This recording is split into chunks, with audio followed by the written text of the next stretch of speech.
जी तो मेरे दोस्तों, आज की वीडियो बहुत ही ज़्यादा इंपॉर्टेंट है क्योंकि आज की वीडियो में मैं आपको टोटल बजट बताऊंगा कि पाकिस्तान से अगर आप चाइना कैंटन फेयर के लिए जा रहे हैं तो आपके पास कितना बजट होना चाहिए। बहुत ज़्यादा लोगों को ये क्वेश्चन थे कि टोटल खर्चा कितना आएगा। तो आज मैं एक क्लाइंट बन के, यानी ये समझें कि मैं खुद चाइना कैंटन फेयर जा रहा हूँ, तो मेरे पास कितने पैसे होने चाहिए, ठीक है। और लास्ट में आपको बैंक स्टेटमेंट के बारे में बताऊंगा कि बैंक स्टेटमेंट अगर आपकी इस खर्चे के मुताबिक होगी तो आप लोगों का वीज़ा लग सकता है। क्योंकि बहुत ज़्यादा लोगों का ये ख्याल है कि यार बैंक स्टेटमेंट कितनी होनी चाहिए, बैंक स्टेटमेंट में कितने क्लोजिंग बैलेंस होना चाहिए।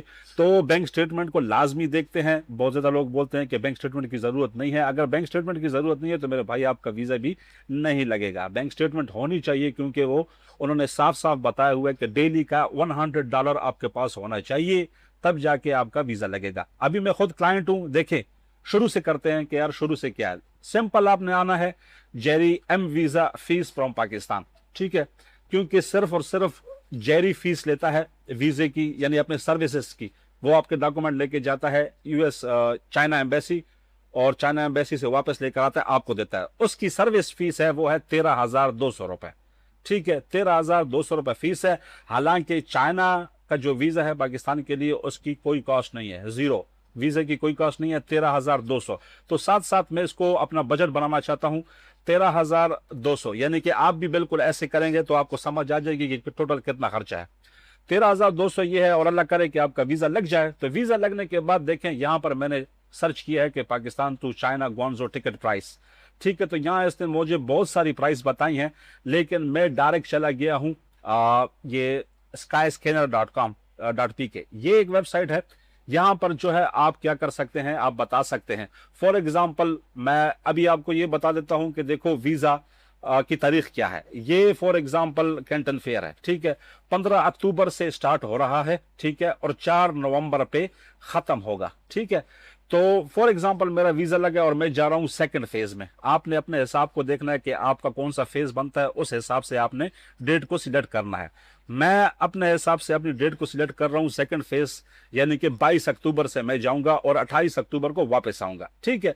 तो अभी मैं आपको कैलकुलेशन समझाता हूं। देखें, मैंने यहां ऑलरेडी सर्च किया हुआ है कि 22 अक्टूबर को मैंने जाना है और 28 अक्टूबर को मैंने वापस आना है। अभी यहां इसने मुझे फ्लाइट्स बता दी, ठीक है। चीपेस्ट फ्लाइट बता रहा है 2,15,244 आने जाने की, और फास्टेस्ट अगर आपने डायरेक्ट जाना है तो 3,08,000 रुपए ये आना जाना होगा। यहां पर आप डिटेल देख सकते हैं। देखें, सबसे पहली फ्लाइट उसने मुझे बताई है कि इस्लामाबाद से कैंटन फेयर ग्वांगझो अगर आप जाते हो, बीच में एक स्टॉप होगा, ठीक है। और इस स्टॉप के बाद फिर से आपकी फ्लाइट होगी, ठीक है। आप डायरेक्ट जा सकते हो कैंटन फेयर, ठीक है। तो ये मुझे प्राइस दे रहा है जो कि सबसे सस्ती है, 2,19,000, ठीक है। तो इसने बीच में स्टॉप का बताया है कि देखिए आपका जो स्टॉप होगा वो 25 घंटे का आपका स्टॉप होगा। अगर आपको ये टिकट चाहिए तो उसको सिलेक्ट करके आगे आपके पास क्रेडिट कार्ड होना चाहिए और आप पे कर सकते हैं, ठीक है। ये सर्विसेज भी हम दे सकते हैं। अगर कोई बंदा हमसे कांटेक्ट करता है तो मैं यहाँ पर नंबर दे दूंगा, ठीक है। दूसरी फ्लाइट बता रहा है, देखिए ये चाइना साउदर्न की, ठीक है। तो ये बता रहा है कि डायरेक्ट फ्लाइट है, ठीक है। इस्लामाबाद से डायरेक्ट कैंटन फेयर जाएगी ग्वांगझो, और ये 5 घंटे 45 मिनट में पहुंच जाएगी, ठीक है। वापसी पे ये एक बता रहा है कि 10 घंटे का स्टॉप होगा बैंकॉक में, ठीक है। तो इसकी प्राइस बता रहा है 2,55,000, ठीक है। यहां पर फिर से वो एक बता रहा है कि बीच में एक स्टॉप है 17 घंटे का, और वापसी पे 24 घंटे का। तो अगर कोई बंदा डायरेक्ट जाना चाहता है तो ये उसकी हो गई प्राइस, ठीक है। तो यहां पर कैलकुलेटर को फिर से ले आते हैं। 13,200 हो गई जेरी की फीस, प्लस यहां पर 2,55,000, इसको हम कर देंगे 2,56,000, ठीक है। इसके बाद हमारा जो काम होगा वो क्या होगा, हमारी जेरी की फीस भी हो गई और हमारा टिकट भी हो गया। इसके बाद जो इंपॉर्टेंट काम है वो है जी होटल बुकिंग। होटल बुकिंग देखिए, मैंने यहाँ पर इसको बताया हुआ है कि मैं 22 अक्टूबर को जाऊंगा और 28 अक्टूबर तक स्टे करूंगा। 28 को मेरी वापसी है, तो मुझे होटल दिखाओ। तो इसने मुझे होटल दिखा दिए। ये मुझे ये बता रहा है कि 4.4 किलोमीटर दूर है ये होटल कैंटन फेयर से। मेट्रो एक्सेस आपको मिलेगी, यानी कि जो रेलगाड़ी होती है वो आपको मिलेगी, ठीक है। 1 डबल बेड आपको मिलेगा। इसका 6 नाइट्स का जो स्टे आता है वो बता रहा है कि 67,583। इस तरह बहुत सारे होटल हैं। जो होटल आपको पसंद है, ये होटल अच्छा है तो मैं क्या करता हूं कि यहाँ पर मेरा ऑलरेडी 2,70,200 है, मैं इसको ये 67 नहीं बल्कि 68,000 कर देता हूं, प्लस ये इसको 68,000, ये हो गया 68,000। ठीक है, तो ये मेरा टोटल एक्सपेंस बन गया है 3,37,200। अगर फॉर एग्जांपल इसमें 2,000 और ऐड कर लें तो ये हो जाता है 3,40,000। ये क्योंकि अगर आप क्रेडिट कार्ड से पे करोगे तो आपको टैक्स वगैरह भी पड़ेगा, तो 3,40,000 रुपए ये हो गई मेरा एक्सपेंस कैंटन फेयर को अटेंड करने के लिए। अभी आते हैं बैंक स्टेटमेंट के लिए। बहुत लोगों का ये कहना होता है कि यार बैंक स्टेटमेंट नहीं चाहिए, बैंक स्टेटमेंट की जरूरत नहीं है। यहाँ पर देखिए उन्होंने खुला खुला लिखा हुआ है ऊपर, अगर आप इसको देखेंगे तो ये मैंने कैंटन फेयर एम वीजे के लिए जो होती है वो मैंने सारी रिक्वायरमेंट निकाली हुई है एम वीजे के लिए। नीचे आप अगर आएंगे तो नीचे देखें मैंने आपको निकाल के रखा हुआ है कि यहाँ पर वो बता रहा है कि the applicant personal bank statement for the last 6 month. ठीक है, 6 महीने की बैंक स्टेटमेंट वो लगाएगा लास्ट 6 मंथ की। इसके बाद closing balance should be enough to cover all expenses during the applicant's real stay period in China.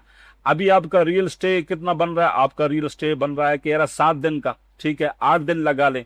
No less than $100 पर day equivalent to Pakistani rupees.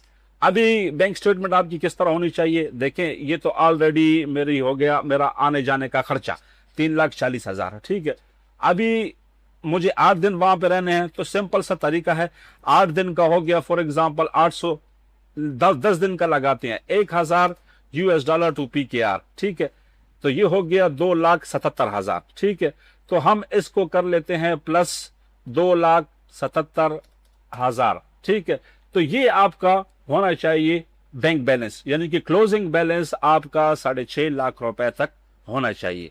बहुत लोग पूछते हैं ना कि क्लोजिंग बैलेंस कितना होना चाहिए। ठीक है, क्लोजिंग बैलेंस आपके पास होना चाहिए 6 लाख 6.5 लाख तक, ये आपका क्लोजिंग बैलेंस होना चाहिए, क्योंकि इसमें आपकी जेरी की फीस भी चली गई। ठीक है, ये जेरी की फीस है 13,200, उसके बाद ये आपकी फ्लाइट हो गई 2,55,000, उसके बाद आपका होटल बुकिंग हो गया 67,000 का।